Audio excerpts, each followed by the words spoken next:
The first thing I registered was the smell of expensive perfume and betrayal. It was Chanel No. 5, my sister's signature scent, mixed with the faint, smoky aftershave of the man I had trusted with my entire future. My eyes snapped open. And I wasn't in my sterile, minimalist penthouse overlooking the Seattle skyline. I wasn't a billionaire with a name that commanded respect and fear in equal measure. I was 22 again, lying on the lumpy, familiar sofa in my parents' suburban living room in Bellevue. A half-empty glass of cheap white wine sweating on the coaster beside me. The memory of the gala was still sharp in my mind. The clinking of champagne flutes, the smug face of my sister, Amelia, as she stood beside my husband, Ethan, his hand possessively on the small of her back. The way they looked at each other. A look that had probably been brewing for years. And then the sudden, jarring twist of fate that had sent me spiraling into a darkness I thought was the end. But it wasn't the end. It was a reset that my head pounded, not from the wine but from the sheer disorienting flood of information. My body felt younger, lighter, but my mind was a steel trap, holding a decade and a half of brutal business lessons, bitter betrayals, and hard-won victories. I knew the future. I knew which tech stocks would skyrocket, which real estate markets would explode, and which trends would become billion-dollar industries. And I knew, with chilling clarity, that today was the day Ethan was going to propose. Not to me, to Amelia. I heard the key turn in the lock of the front door. My heart hammered against my ribs, but my face was a mask of practiced neutrality. I had learned to play poker with venture capitalists who would eat their own mothers for a piece of a startup. A manipulative sister and a spineless fiancé were small fish. Ella, my mother's voice, a little too shrill, a little too eager, echoed from the hallway. Is that you? Amelia and Ethan are here. They have some wonderful news. Wonderful news. The words were acid in my ears. I sat up slowly, smoothing down the rumpled floral sundress I'd been wearing. It was a dress I'd always hated, too girlish, too passive.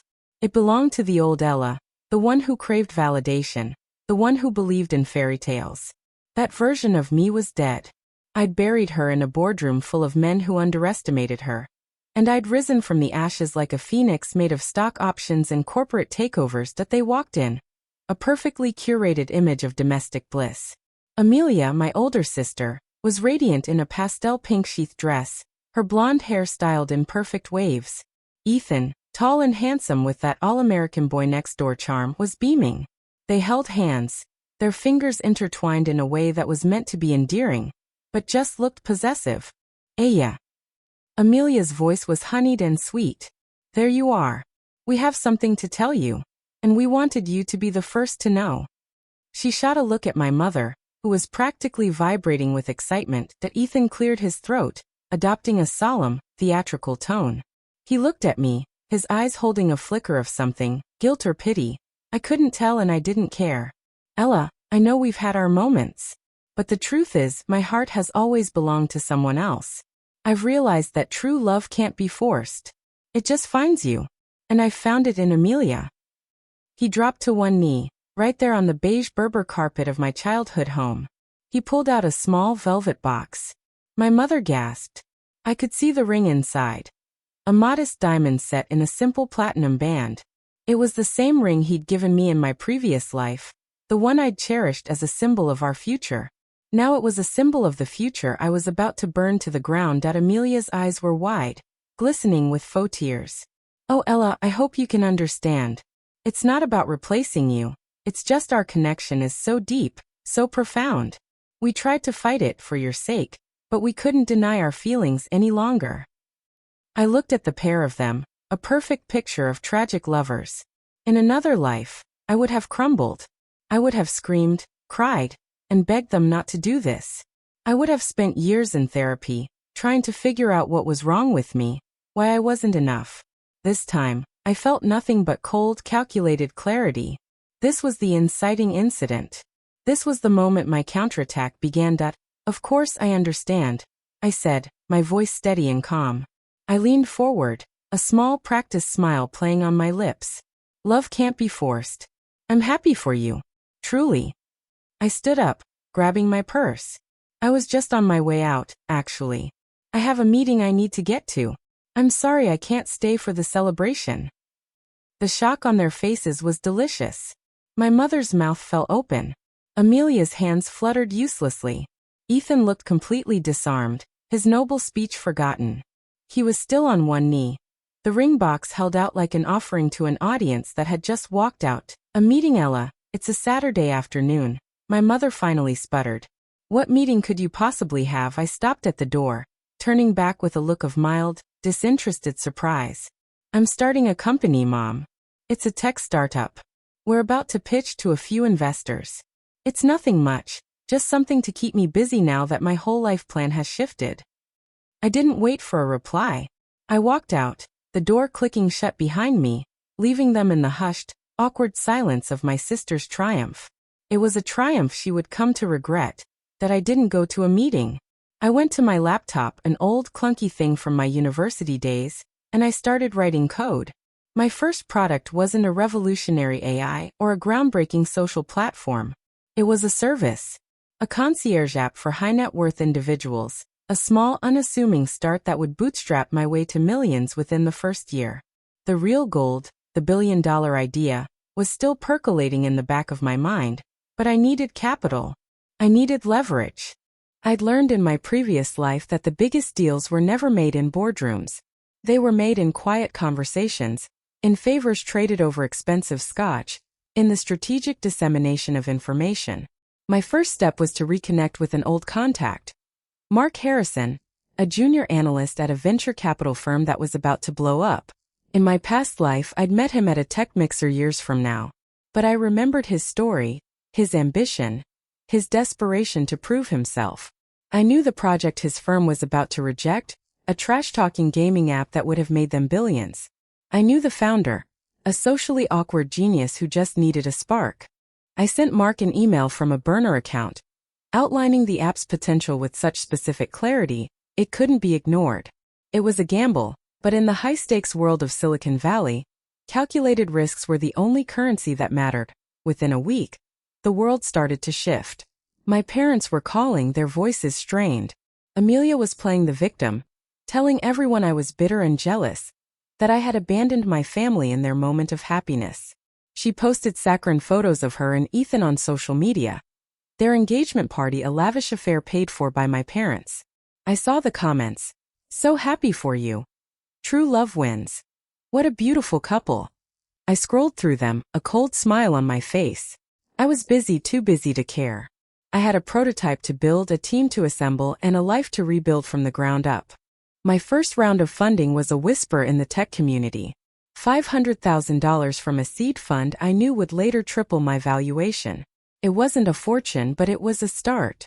I rented a small, windowless office in a converted warehouse in Pioneer Square, a place that smelled of stale coffee and ambition. I hired a few brilliant but underpaid coders, the ones who were too raw and passionate to be noticed by the big firms.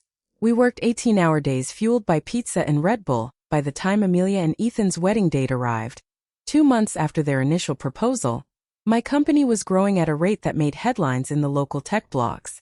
I was getting calls from reporters, offers from larger companies to acquire my code, and invitations to prestigious networking events. I attended them all, wearing sharp suits I bought with the very first profits from my app. I was a ghost, a whisper, a woman who had emerged from nowhere to disrupt an industry. On the day of the wedding, I sent a gift. It wasn't a monstrosity of a blender or a set of china. It was a single share of stock in my fledgling company, a symbolic gesture, and a subtle reminder that I was out of their league, playing a game they couldn't even see. They didn't understand. They thought I was petty, a sad, lonely woman throwing a tantrum. My mother called me, weeping, begging me to come to the church to make amends. "It's your sister's wedding, Ella. You need to be there. You're tearing this family apart." I let her cry. I let her guilt trip me. Then I said, "I have a board meeting, Mom. But please send Amelia my best. I really do hope she has a wonderful life." The day after the wedding, the real news broke. The gaming company I had nudged Mark Harrison toward was acquired by a major tech conglomerate for $400 million. Mark was suddenly a rising star, and the grateful founder was looking for a new project to sink his money into. He remembered a name I'd made sure he wouldn't forget. Ella Vance. I was in my office when the call came. It was a number I didn't recognize, But I knew who it was. The voice on the other end was gruff and unpolished, the voice of a man who had just become very, very rich. "Hey, this is Jackson. Mark gave me your number. Heard you're doing something interesting. You got 5 minutes." That was my turning point. That call changed everything. Jackson Keller, the founder, didn't just invest. He believed. His money, his influence, and his belief in my vision were the rocket fuel my company needed. We didn't scale. We exploded. We pivoted from a simple concierge app to a full-fledged AI-driven platform that predicted consumer behavior with terrifying accuracy. Within 6 months, my company, which I'd named Phantom, was valued at $1 billion. I was the youngest female self-made billionaire in the country, a titan of industry made from the ashes of my own near-destruction. The media ate it up. The narrative was perfect. The scorned fiancée who channeled her heartbreak into a tech empire. They made me an icon of female empowerment. I gave interviews, my face plastered on the covers of Forbes and Fortune. I spoke about resilience, about recognizing toxic relationships, about the power of self-investment. And then one afternoon, a van pulled up outside my Bellevue-based corporate headquarters. It wasn't a delivery van. It was a news van. And they weren't here for me. I watched from my floor-to-ceiling office window as Ethan stepped out of the back of the van, his handsome face drawn and tired. He was in a cheap, ill-fitting suit, a far cry from the polished executive he'd once aspired to be. Amelia followed him, her designer handbag clutched to her chest like a shield. She looked thinner, more fragile, her usual radiance dimmed. My mother was with them, her face a mask of bewildered desperation that they were here for an interview with a local news station. A human interest piece. The family left behind by a tech titan. I could see the reporter, a well-meaning woman with a microphone, asking my mother questions. My mother, bless her heart, was doing exactly what I knew she would. She was crying. She was telling the world how I'd abandoned the family, how Amelia and Ethan had just been trying to be happy, how I'd always been jealous and cold. Amelia stood beside her, nodding, her eyes red-rimmed. She was playing the victim, the poor, beautiful sister who had found love, only to be shunned by her jealous sibling. Ethan stood awkwardly to the side, his hands in his pockets, looking like a man drowning in the consequences of his own choices. I made a decision. A quiet, ruthless decision that had been forming in the back of my mind for months. I wasn't going to hide. I wasn't going to let them paint a picture of a heartless villain.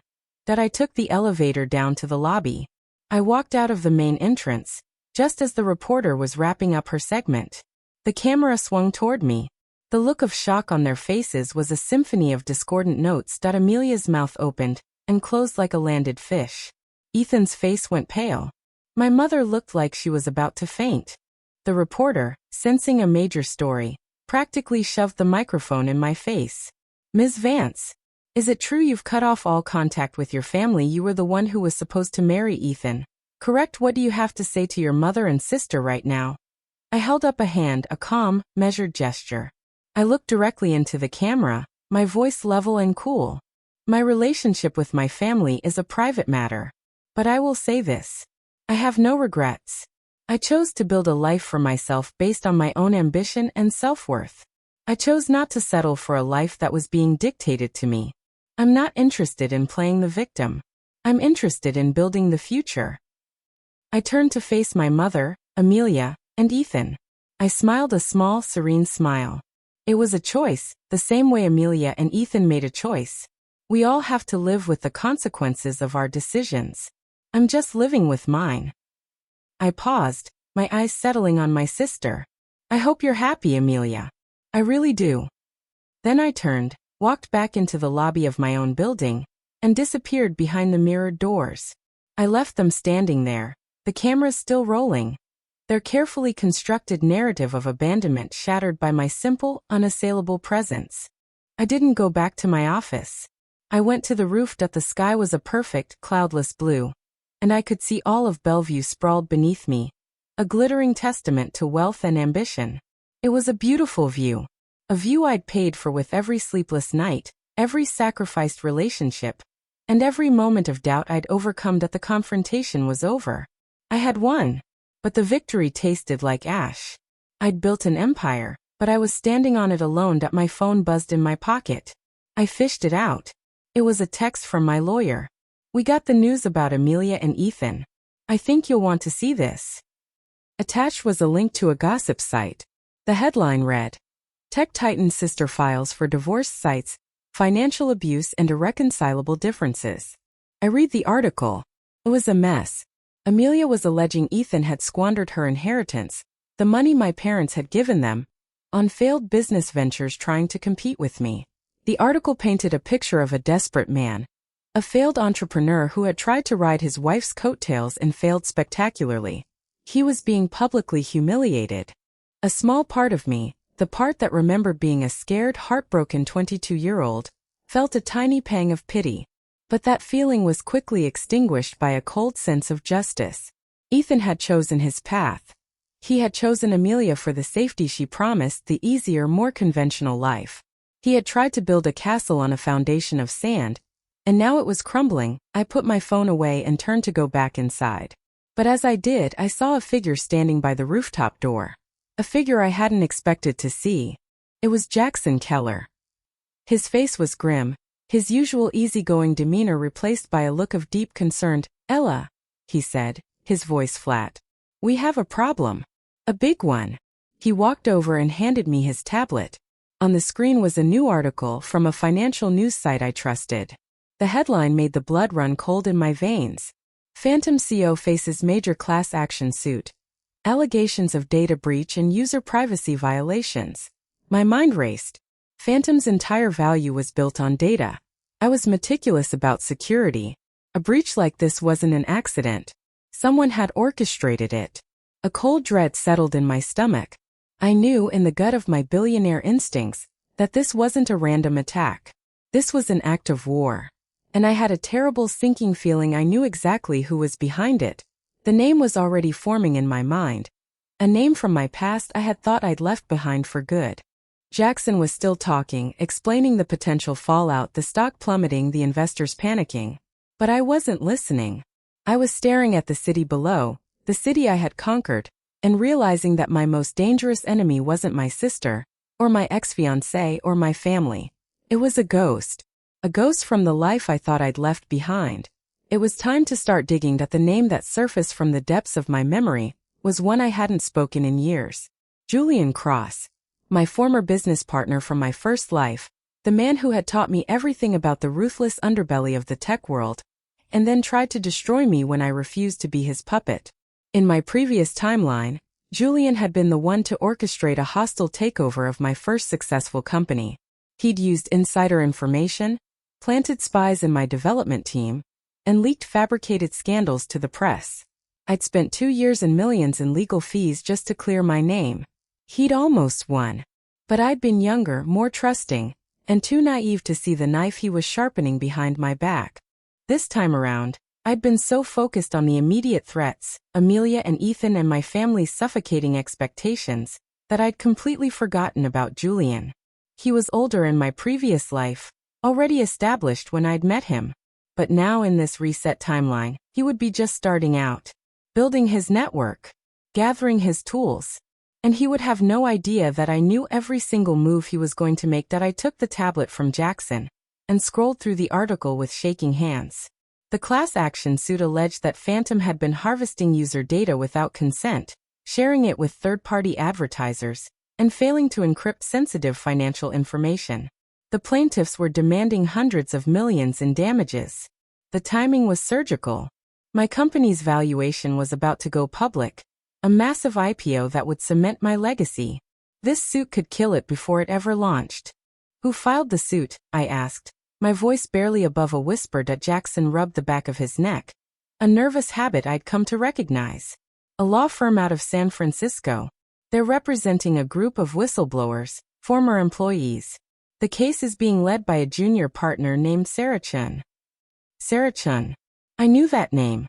In my previous life, Sarah had been Julian's protégé, a fierce litigator who built her entire career on taking down rival tech companies. She wasn't a whistleblower advocate. She was a hired gun, and the fact that she was leading this case meant Julian was already pulling strings. "What do we know about the whistleblowers?" I demanded. That They're all mid-level engineers who left Phantom in the last 6 months. Clean backgrounds, no history of disgruntlement. Except for one. A guy named Derek Moss. He was your lead architect on the data security team. He quit 3 months ago without notice, citing personal reasons. Derek. I remembered Derek. Quiet, brilliant, socially awkward. He'd been with me since the beginning. I'd personally trained him, promoted him, and protected him when the other coders called him weird. He was the last person I'd ever suspect of betrayal. Unless someone had gotten to him. Unless someone had offered him something he couldn't refuse. Get me everything on Derek Moss, I said, handing the tablet back to Jackson. His bank accounts, his phone records, his social media, his family. I want to know who he's been talking to. Jackson's eyes widened slightly. Ella, that's borderline illegal. If anyone finds out you're investigating your own employees like this, it'll make the lawsuit look like a parking ticket. I didn't say investigate them publicly, I snapped. I said get me information. Privately. We have a firm that specializes in this kind of thing. Use them. And make sure they know not to leave a trail. He nodded slowly. You think someone's setting you up? I walked to the edge of the roof, gripping the railing so hard my knuckles went white. Below me, the city of Bellevue glittered like a million tiny diamonds. It looked so peaceful, so orderly. But underneath that surface, a war was being waged. And I just realized I was fighting blind. I don't think it, I said quietly. I know it. There's a man named Julian Cross. He's a predator. He finds ambitious startups, infiltrates them, and then rips them apart to harvest the pieces. He's been doing it for years, and no one's ever caught him because he's meticulous. He leaves no fingerprints. He uses proxies, shell companies, and people like Sarah Chen to do his dirty work. Jackson walked up beside me. So how do you know about him? Because in another life he tried to destroy me. I turned to face him, and for a moment, I let the mask slip. I let him see the exhaustion, the fear, the raw, visceral anger that I'd been bottling up since the moment I woke up on that sofa. I can't explain how I know this, Jackson. But you have to trust me. Julian Cross is the enemy. And if we don't stop him now, Phantom won't survive the week. Jackson studied my face for a long moment. His eyes were shrewd, calculating. He didn't ask for explanations. He didn't demand proof. He just nodded once sharply. I'm with you. What do you need me to do? I need you to go silent. No calls, no emails, no texts about any of this. I'll handle the investigation. You focus on damage control. Get our PR team ready for a full-scale crisis management campaign. And start quietly talking to our biggest investors. Reassure them without promising anything. I don't want anyone to know how serious this is until we have a handle on it. He nodded again. Consider it done. But Ella, you can't do this alone. If this Cross character is as dangerous as you say, you need someone watching your back. I have someone, I said, thinking of a name I hadn't considered in years. There's a private investigator in San Francisco. An ex-cop named Marcus Webb. He's expensive, he's discreet, and he doesn't ask questions. Track him down and tell him I'm sending a package. He'll know what to do. Jackson raised an eyebrow. You've never mentioned him before. I haven't needed to until now. I spent the rest of that evening locked in my office, working furiously. I pulled up everything I could remember about Julian's operations in my previous life. He'd used a specific pattern. Identify vulnerable startups with massive growth potential, offer a seemingly generous partnership, and then systematically bleed them dry through a combination of financial manipulation, internal sabotage, and external legal pressure. The class action suit was just the first phase. The next phase would be a hostile takeover attempt, using the lawsuit to depress Phantom's stock price and then swoop in to buy up shares at a discount. If Julian succeeded, he wouldn't just destroy my company. He'd own it. And he'd probably erase my name from its history altogether. But this time, I knew the playbook. I knew his favorite tactics, his weak spots, his network of allies. And most importantly, I knew his endgame. Julian's weakness was his arrogance. He believed he was the smartest person in every room, and that made him careless. He'd leave a trail, maybe a tiny one, but a trail nonetheless. I just had to find it by midnight. I'd compiled a dossier on everyone connected to the lawsuit. The whistleblowers, the lawyers, the plaintiffs. I cross-referenced their names with my memories of Julian's former associates. Most of them were clean, just pawns in his game. But there was one name that made me pause. A minor executive at a San Francisco-based investment firm named Gregory Tate. In my previous life, Gregory had been Julian's money man, the one who laundered funds and created the shell companies that shielded Julian's identity. He was the linchpin. If I could get to Gregory, I could unravel the entire operation. I picked up my phone and dialed the number Jackson had given me for Marcus Webb. It rang 3 times before a gruff voice answered. Webb. It's Ella Vance. I'm sending you a file on a man named Gregory Tate. I need you to tail him, dig into his finances and find out who he's been talking to. And I mean everything. His neighbor, his dry cleaner, his bartender. I don't care what it takes, just get me something I can use. There was a long pause. You know my rates have gone up since the last time we worked together. Money is not an issue, I said flatly. Time is. I need this done by the end of the week. The end of the week for a full financial deep dive on a corporate executive, he laughed, but there was no humor in it. You're asking me to work miracles, Ella. Then work a miracle. I'll double your fee. Another pause. Then fine. But I'll need to subcontract some of this.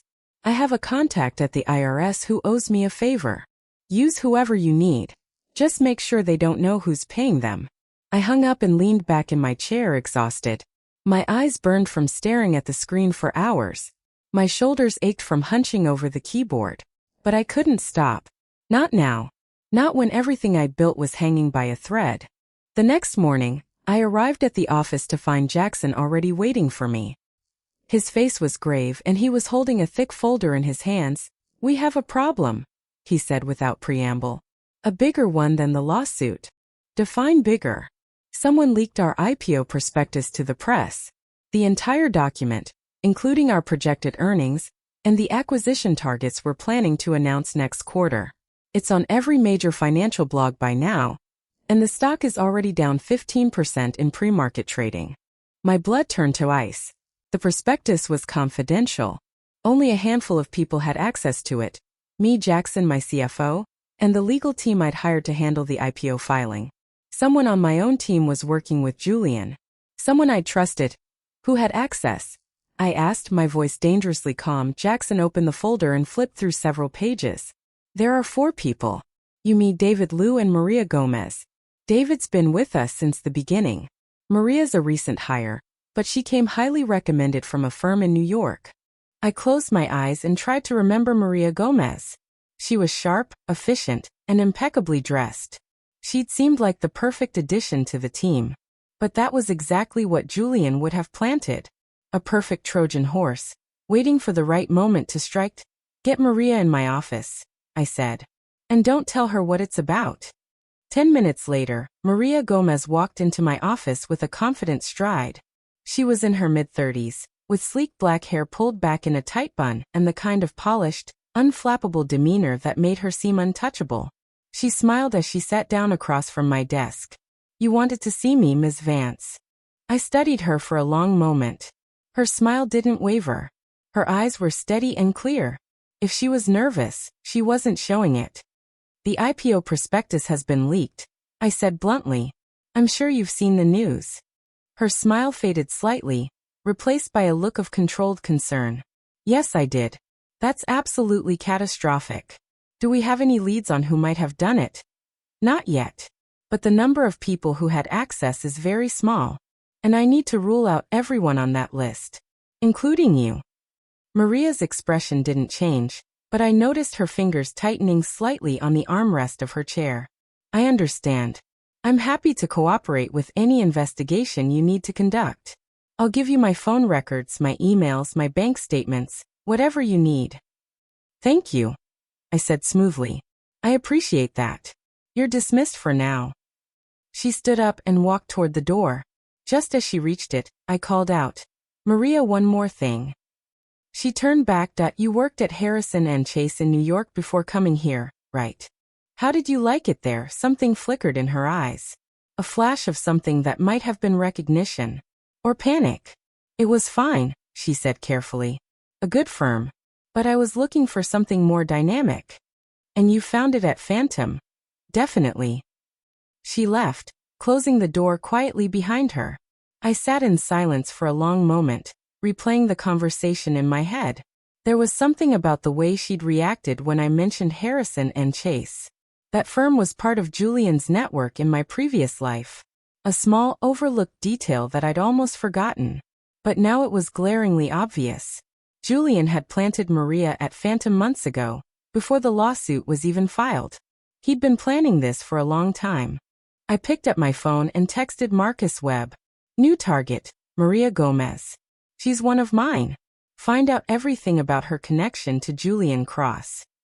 The answer came back almost immediately. Already on it. I spent the rest of that day in meetings with my legal team, trying to contain the damage from the prospectus leak. The stock continued to slide. Investors were calling, demanding explanations. The media was circling, and every journalist in the country wanted a quote from the billionaire who couldn't keep her own secrets.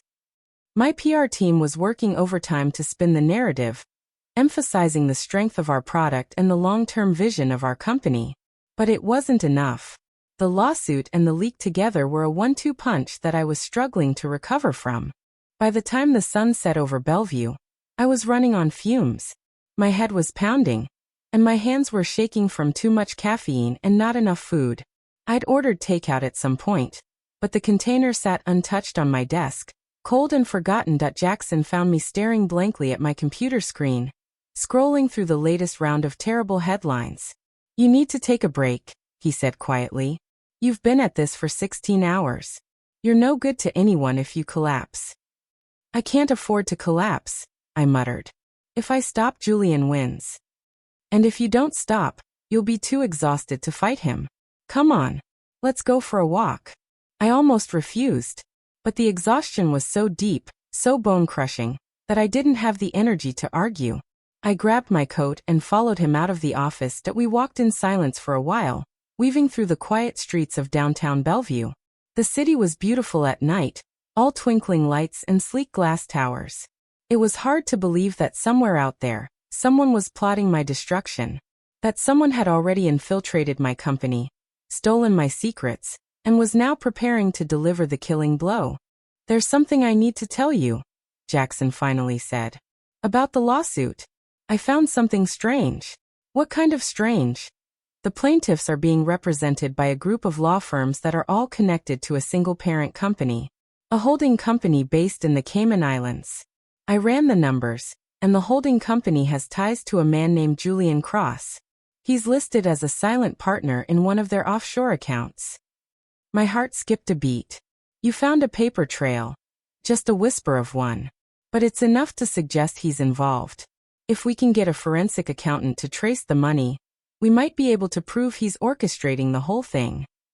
Send the information to Webb, I said. He'll know what to do with it. Jackson nodded. There's one more thing. I've been thinking about Derek Moss, your lead architect.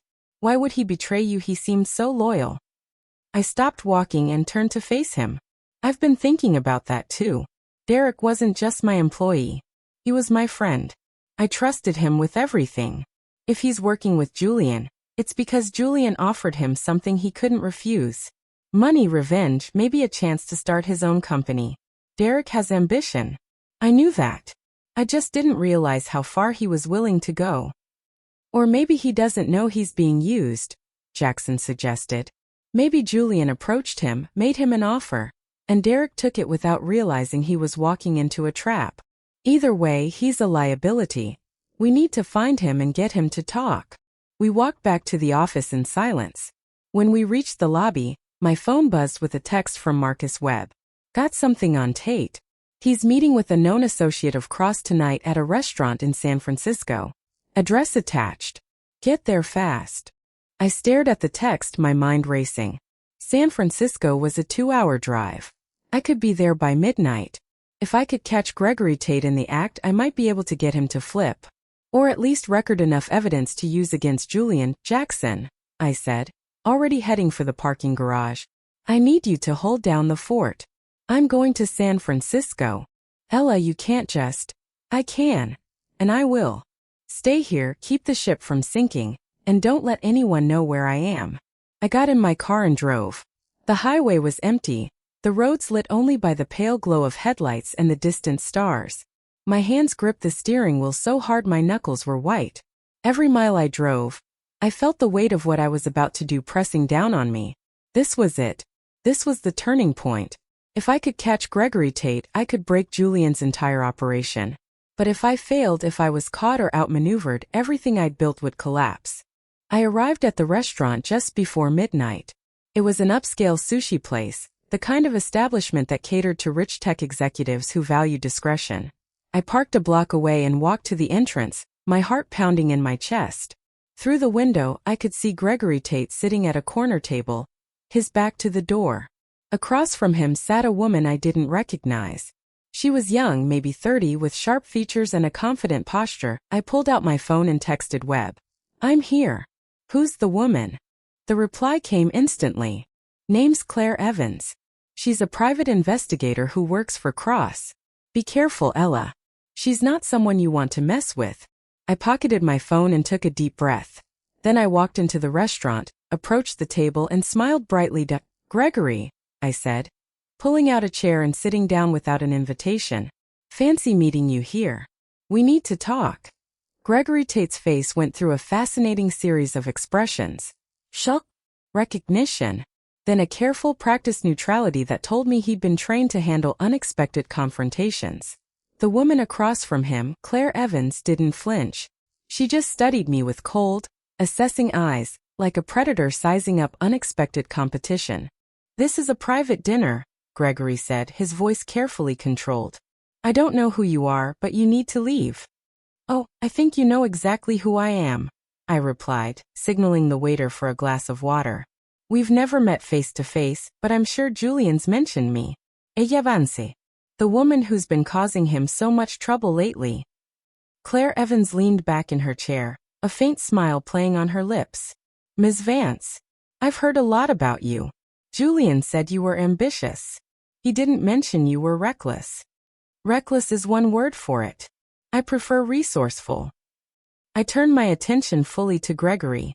Here's the thing, Gregory. I know everything. I know about the shell companies in the Caymans. I know about the lawsuit, the whistleblowers, and the leaked prospectus. I know Julian's been planning this for months, and I know you're his money man. So let's skip the games and cut to the chase. Gregory's composure cracked, just slightly. A muscle in his jaw twitched. I don't know what you're talking about. Sure you don't. I pulled my phone out of my pocket and placed it on the table, screen up. I have a recording of a phone call between you and a known associate of Julian's. It's not enough to convict you, but it's enough to get the IRS interested in your finances. And we both know how much fun they can be when they start asking questions about offshore accounts. It was a bluff. I didn't have any recording. But Gregory didn't know that, and the sudden pallor of his face told me he believed me. Claire Evans laughed softly. You're good. I'll give you that. But you're also out of your depth. Julian has been in this game for a long time. He's survived bigger threats than you. Maybe, I said, shrugging. But he's never faced someone who knows his entire playbook. I know his weaknesses, Claire. I know he's paranoid, arrogant, and so obsessed with control that he micromanages everything.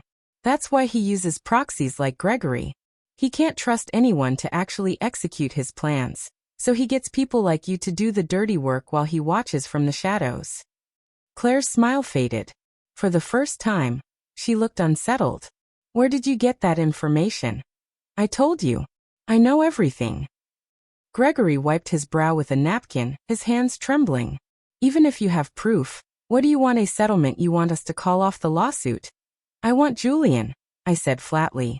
I want his name, his location, and his direct line of communication. I want to know where he's operating from, who his other targets are, and what his next move is going to be.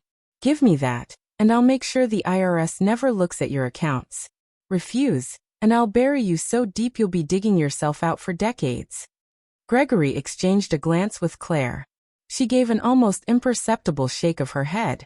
But Gregory was already crumbling. I could see it in the way his hands shook. the way his eyes darted around the room like he was looking for an escape. "I can't give you Julian," he said hoarsely. "He'd kill me." "Then give me something else. A location. A name. Anything I can use to get to him." Claire stood up abruptly, tossing her napkin on the table. "This conversation is over. Gregory, we're leaving." "Sit down, Claire." My voice was calm, but there was steel underneath it. "You're not going anywhere until I get what I came for." "And who's going to stop me?" she sneered. "Me." The word hung in the air between us. Claire stared at me, and I stared right back. I'd stared down venture capitalists who'd tried to steal my company, board members who'd tried to oust me, and competitors who'd tried to destroy me. Claire Evans was nothing compared to them. That she sat down. Slowly, reluctantly, but she sat. Gregory buried his face in his hands. "This is a nightmare. I never should have gotten involved with him. He promised me protection, promised me a share of the profits. But now you're here, and he's not, and I'm the one who's going to pay for it." "That's the thing about Julian," I said, my voice softening just slightly. "He always makes sure someone else takes the fall. You're not the first person he's used, and you won't be the last. But you can be the one who stops him." Gregory looked up at me, his eyes red-rimmed. "How do I know I can trust you?" "You don't. But I'm the only one offering you a way out. Julian will throw you under the bus the second things get complicated. I'm giving you a chance to walk away clean." There was a long silence. Claire was watching Gregory with sharp eyes, clearly trying to gauge which way he was going to break. Finally, Gregory let out a long, shuddering breath. "There's a server farm outside of San Jose," he said quietly. "It's not registered to Julian, but he uses it for all his communications. The building is owned by a shell company, but I have the address. He also has a safe house in the Berkeley Hills. He goes there when he wants to disappear. That's where I'd find him if I were you." He scribbled the addresses on a napkin and slid it across the table. I took it, folded it carefully, and tucked it into my pocket. "Thank you, Gregory. You made the right choice." "Don't thank me," he muttered. "Just make sure he doesn't find out I told you." I stood up, but Claire grabbed my wrist before I could leave. Her grip was surprisingly strong. "This isn't over," she said quietly. "Julian doesn't lose. He always finds a way to win. And when he does, he's going to come for you. He's going to take everything you've built and leave you with nothing." I pulled my wrist free. "He can try." I walked out of the restaurant, my heart pounding, and didn't look back. I called Jackson as soon as I got in the car. "I have the addresses. Julian's server farm and a safe house in Berkeley. I'm heading to the safe house now." "Ella, that's insane. You don't know what's waiting for you there. He could have security guards, surveillance, anything." "I don't care. This is the only lead I've got, and I'm not letting it slip away. At least wait for me. I can get there in 2 hours. No time. He might be on the move already. I'll call you when I'm done." I hung up before he could argue and floored the accelerator. The highway stretched out before me, dark and empty, and I drove like my life depended on it. The Berkeley Hills were beautiful in the moonlight, winding roads lined with mansions and oak trees. Gregory's directions took me to a secluded property at the end of a winding driveway, hidden behind a wall of trees and a wrought iron gate. I parked the car a few hundred yards away and approached on foot. The gate was locked, but the wall was low enough to climb. I scaled it easily, landing softly on the other side. The house was dark, no lights visible from any of the windows. It looked abandoned, but I knew better. Julian was meticulous. He wouldn't leave a safe house unguarded. I circled the property, keeping to the shadows. There was a security camera above the front door, but it was angled toward the driveway. I found a side entrance, a glass door leading to a patio, and tried the handle. Unlocked. I slipped inside. The interior was stark and modern, all clean lines and expensive furniture. There were no personal touches, no photos or mementos. It was a place designed to be temporary, a ghost's lair. I moved through the rooms quietly, checking each one. Living room, kitchen, dining room. All empty. Then I heard a sound. A soft creak from upstairs. I froze, my breath catching in my throat. Someone was here. I crept up the stairs, my footsteps silent on the carpet. The second floor had 3 rooms. 2 of them were empty. The third had a light on underneath the door. I pushed it open slowly. Julian Cross was sitting at a desk, his back to me, typing on a laptop. He was younger than I remembered, maybe 35, with dark hair and the lean, athletic build of someone who spent too much time in a gym and not enough time in the sun. He didn't turn around. "I was wondering when you'd show up," he said, his voice smooth and amused. "I have to admit, I expected you to be slower. Gregory's a loose end. I've been meaning to tie him up for months." I stepped into the room, closing the door behind me. "You knew I was coming." "I always know, Ella. That's the thing about information. It's the most valuable currency in the world, and I have more of it than anyone else. I knew you'd tracked Gregory down. I knew you'd come here. I even left the door unlocked for you." He turned his chair around to face me. His eyes were cold, calculating, the eyes of a man who had spent his entire life playing chess while everyone else played checkers. "You've been busy," he continued, leaning back in his chair. "The lawsuit, the leak, Maria Gomez. It's a lot to handle, isn't it? I've been watching your moves, and I have to say I'm impressed.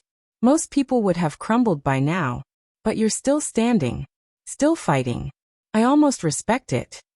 "Then you know why I'm here," I said. "I want you to stop. Drop the lawsuit, pull your people out of my company, and disappear. If you do that, I'll let you walk away." Julian laughed. It was a cold, humorless sound. "Let me walk away, that's rich. You came to my territory, broke into my safe house, and you're telling me you'll let me walk away. I've been in this game a lot longer than you, Ella. I don't make deals with my enemies. I destroy them." He reached into his desk drawer and pulled out a gun. It was small, sleek, and pointed directly at my chest. "Here's what's going to happen," he said calmly. "You're going to sit down, you're going to sign a document giving me controlling interest in Phantom, and then you're going to leave. And you're going to tell everyone you resigned voluntarily. If you don't, I'll kill you, and I'll make it look like an accident." I stared at the gun, my heart pounding in my ears. This was it. The moment I'd been running toward since the moment I woke up on that sofa. Everything I'd built, everything I'd sacrificed, all of it came down to this single moment. "You're not going to shoot me," I said, my voice steady despite the terror surging through my veins. "If you shot me, there'd be an investigation. A murder investigation, and that's the one thing you can't afford. You work in the shadows, Julian. You don't step into the light. Are you willing to bet your life on that?" "I already have." I took a step toward him, and he raised the gun higher. "Don't move. Or what, you'll shoot me, you'll be a fugitive. Your entire empire crumbling around you. You can't control that kind of mess, and we both know it." I took another step. His finger tightened on the trigger. And then the door exploded inward. 3 men in tactical gear burst into the room, shouting commands. "Drop the weapon. Drop it now." Julian spun, his gun still raised, but he was outnumbered. The men descended on him like a wave, disarming him and forcing him to the ground. One of them cuffed his hands behind his back, while the others secured the room. I stood frozen, watching the scene unfold. Then I saw Jackson step through the door, his face pale with relief. "You're insane," he said, pulling me into a rough hug. "Absolutely insane. I told you to wait for me. How did you know I was in trouble?" "I had web track your phone. When I saw you stop at this address and then go dark, I knew something was wrong. I called in every favor I had to get that team together." I hugged him back, my legs weak with adrenaline. "Thank you." Julian was on the floor, glaring up at me with murderous fury. "This isn't over," he spat. "You think you've won. I have allies everywhere. I'll be out of this in a week, and then I'll come for you. I'll destroy everything you love." "You can try," I said, kneeling down to look him in the eyes. "But here's the thing about me, Julian. I've already been destroyed. My ex-fiancé, my sister, my own family, they all took their shots and they missed. I'm still standing. And now, thanks to your little visit here, I have all the evidence I need to put you away for a very long time." Jackson pulled out his phone and showed me the screen. It was a recording from the tactical team's body cameras, capturing the entire confrontation. Julian's threats, the gun, everything. "You're done," I said quietly. "This is over." The police arrived 20 minutes later. They took Julian into custody, his face a mask of cold fury, and began securing the scene. Jackson and I gave our statements and watched as the investigators combed through the house, seizing laptops, hard drives, and stacks of paperwork, that as the sun began to rise over the Berkeley Hills, Jackson turned to me. "What happens now? Now we go home," I said, exhaustion finally catching up with me. "We save Phantom, we finish the IPO, and we move on. Julian's not going to be a problem for a long time." "And your sister, your family?" I thought about Amelia and Ethan, about my mother's tearful accusations and my father's disappointed silence. They weren't my enemies. They were just broken people who'd made bad choices. And maybe if I gave them enough time, they'd figure that out on their own. "I'll deal with them later," I said. "Right now, I just want to go home and sleep for a week." But even as I said it, I knew sleep wouldn't come easily. The confrontation with Julian had been a victory, but it wasn't the end. There would be other battles, other enemies, other challenges. That was the price of success. You never stopped fighting. As we drove back to Bellevue, I watched the sun paint the sky in shades of gold and pink. For the first time in months, I felt something I hadn't expected. Peace. The rise had been brutal, the cost enormous. But I'd done it. I'd faced my worst enemy and won. And whatever came next, I'd be ready. The weeks that followed Julian's arrest blurred into a haze of legal filings, board meetings, and damage control. The class action suit was dropped within days of his detention. The whistleblowers suddenly recanting their statements when faced with the mountain of evidence I'd gathered through Marcus Webb and the tactical team's recordings. Sarah Chun, Julian's protégé, disappeared from the legal landscape entirely, her name scrubbed from every firm's website like she'd never existed. Maria Gomez was terminated quietly, her access revoked and her office cleared before she even had time to pack her desk. She tried to sue for wrongful termination, but my lawyers buried her in paperwork so dense she gave up within a month. The IPO went through without a hitch. Phantom stock opened at $40 a share and climbed to $68 by the end of the first day. I stood on the floor of the New York Stock Exchange, ringing the bell with a smile that didn't quite reach my eyes, and watched my net worth tick upward in real time on the massive screens surrounding me. The media called it the comeback of the decade. Forbes put me on the cover again, this time with the headline, "The Billionaire Who Refused to Break." I donated $5 million to women's tech initiatives and gave a keynote speech at Stanford about resilience and self-worth. The applause was thunderous. The standing ovation lasted 3 full minutes. And through it all, I felt nothing not the satisfaction I'd expected when I finally vanquished Julian Cross. Not the relief of clearing my name. Not even the quiet pride of building an empire from scratch. Just a hollow, yawning emptiness that grew larger with every passing success. I'd done everything I set out to do. I'd won. But winning felt strangely like losing. Jackson noticed, of course. He always noticed. He found me on the roof of our headquarters one evening, watching the sunset paint the city in shades of amber and rose. The same roof where I'd stood when I learned about the lawsuit. The same roof where everything had almost fallen apart. "You've been quiet," he said, leaning against the railing beside me. "The board's happy. The investors are happy. The media loves you. You should be celebrating." "I am celebrating," I said flatly.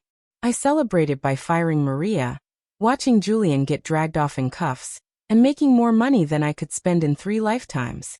What's left to celebrate? You tell me. I didn't answer. I just stared out at the skyline, watching the lights flicker on one by one as the city prepared for another night of restless ambition. "It's your family, isn't it?" Jackson said softly. "You haven't talked to them since the news van incident." "They don't want to talk to me," I replied. "My mother's been leaving voicemails, but they're all the same. She's sorry, she misses me, she wants to make things right. But she doesn't actually want to hear my side of the story. She just wants me to forgive and forget, so we can go back to pretending everything's fine." "And your sister?" I laughed, but there was no humor in it. "Amelia's divorce from Ethan is final. She called me last week, crying, begging me to help her. She said Ethan cleaned out their joint accounts and ran off with some girl from his gym. She's broke, living in a tiny apartment, and she can't get a job because her reputation is destroyed. She asked if I could give her a position at Phantom." "Did you?" I told her no. I told her she needed to figure out her own life, just like I had to figure out mine. I paused, feeling the weight of that decision settle on my shoulders. She screamed at me, said I was heartless, cruel, that I'd always been jealous of her. I hung up and haven't spoken to her since. Jackson was quiet for a long moment. Then he said, "Do you regret it?" "Every single day," I admitted. "Not because I was wrong. I wasn't wrong. But because I can't seem to let go of the anger. I built all of this to prove something to them. To show them I was more than the girl they cast aside. And now that I've proven it, I don't know what to do with myself." The revenge was supposed to fill the void. But it didn't. It just made it bigger. He put a hand on my shoulder, a gesture of solidarity that I hadn't realized I needed until that moment. "You're allowed to feel that way, Ella.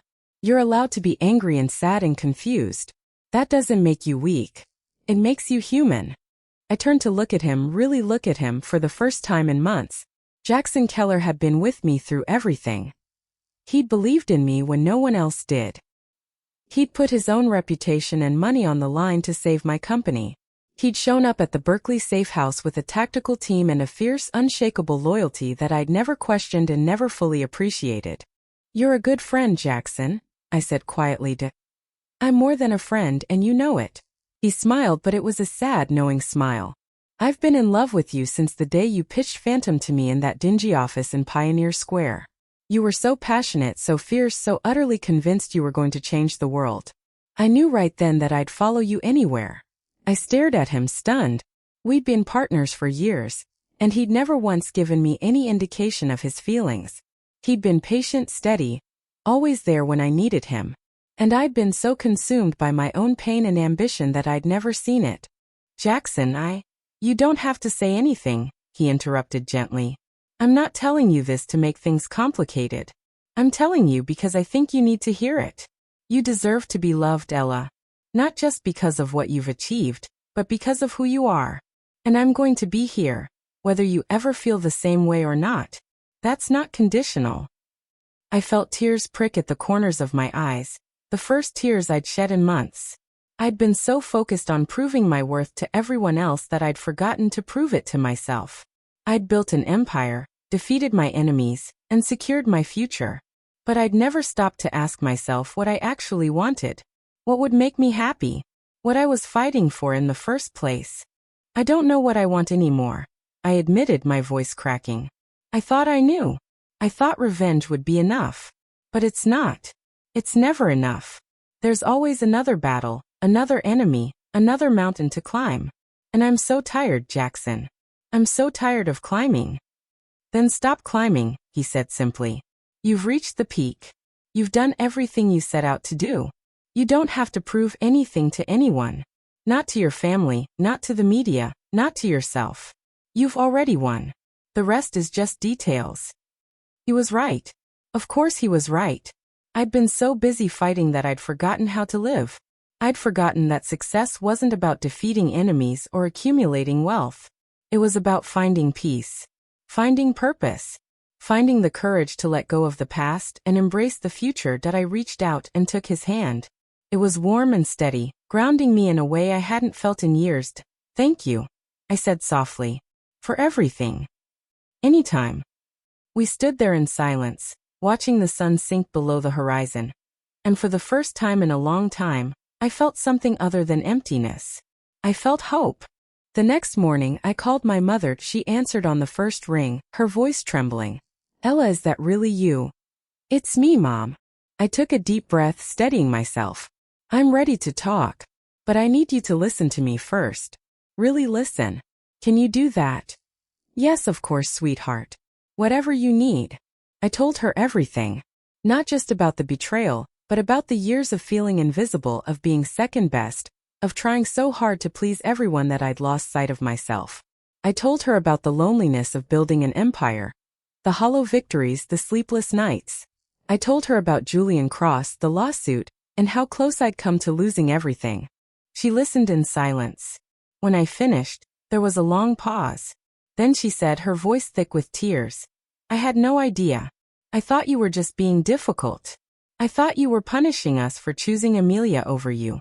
I never realized how much pain you were carrying." "Neither did I admitted. "But I'm learning. I'm learning to let go of the anger, and accept that I can't change the past. I can only change the future. Can we see you? She asked hesitantly. Your father and I. We'd like to try to make things right. I'd like that, I said and meant it. But I need time. And I need you to respect my boundaries. Of course. Whatever you need. I hung up and felt a weight lift from my shoulders. It wasn't forgiveness. Not yet. But it was a step. A small, tentative step toward healing that the next few months were transformative. I stepped back from the day-to-day operations of Phantom, promoting Jackson to CEO and taking on a more advisory role. I spent more time in my penthouse, reading, cooking, reconnecting with the simple pleasures I'd abandoned years ago. I traveled. I volunteered. I started therapy, something I'd always dismissed as a weakness, but now realized was one of the bravest things I'd ever done. I reconnected with my parents in small, careful increments. Coffee dates that lasted an hour. Phone calls that started with awkward silences and ended with tentative laughter. It wasn't perfect, and it wouldn't be for a long time. But it was a start. Amelia and I didn't speak for months. Then, on a rainy Tuesday afternoon, she showed up at my penthouse doorstep. She looked smaller than I remembered, thinner, her eyes shadowed with exhaustion and regret. Can I come in? She asked, her voice barely above a whisper. I stepped aside and let her enter. She sat on my sofa, clutching a cup of tea like it was a lifeline, and stared at her hands for a long time. I'm sorry, she finally said. I've been wanting to say that for years, but I didn't know how. I was so jealous of you, Ella. You were always so strong, so determined, so sure of yourself. And I felt so weak in comparison. I thought if I took everything from you, I'd finally feel powerful. But I was wrong. I just ended up destroying both of us. I sat across from her, my heart aching at the sight of her brokenness. I was jealous of you too, I admitted. You had everything I wanted. Ethan, my parents' approval, the easy, effortless life. I thought if I could just be like you, I'd finally be happy. But I was wrong too. Can we ever fix this? She asked, her eyes brimming with tears. I know I don't deserve your forgiveness, but I'm asking anyway. I don't want to lose my sister. I reached across the table and took her hand. We can try, I said. That's all any of us can do. It wasn't a reconciliation. It was a beginning. A fragile, tentative beginning, built on the ruins of our shared history. But it was enough. It had to be enough. The final chapter of my story wasn't the triumph of a billionaire or the defeat of an enemy. It wasn't a grand, sweeping victory that would be remembered for generations. It was something quieter, more intimate. It was a woman who had been broken and rebuilt herself, not for revenge, but for peace. It was a family that had been torn apart and was slowly, painfully, learning to heal. I stood on the roof of my penthouse one evening, watching the Seattle skyline glitter in the twilight. Jackson was beside me, his arm around my shoulders, his presence a quiet anchor in the chaos of my life. Do you think it was worth it? He asked softly. Everything you went through. I thought about the pain, the betrayal, the sleepless nights and the endless battles. I thought about the empire I'd built and the enemies I'd defeated. I thought about the family I'd lost and was slowly regaining every bit of it, I said and meant it. Because it brought me here. To this moment. To you. He kissed my forehead, a gesture of such gentle tenderness that my heart ached. Where do we go from here? He asked. I smiled, a real smile, one that reached my eyes and warmed my soul. Forward, I said. Together. And for the first time in my life, I didn't feel the need to look back. The past was behind me, with all its wounds and regrets. The future stretched out before me, full of possibility and promise. I was no longer a woman defined by her pain or her ambition. I was a woman who had found her way home.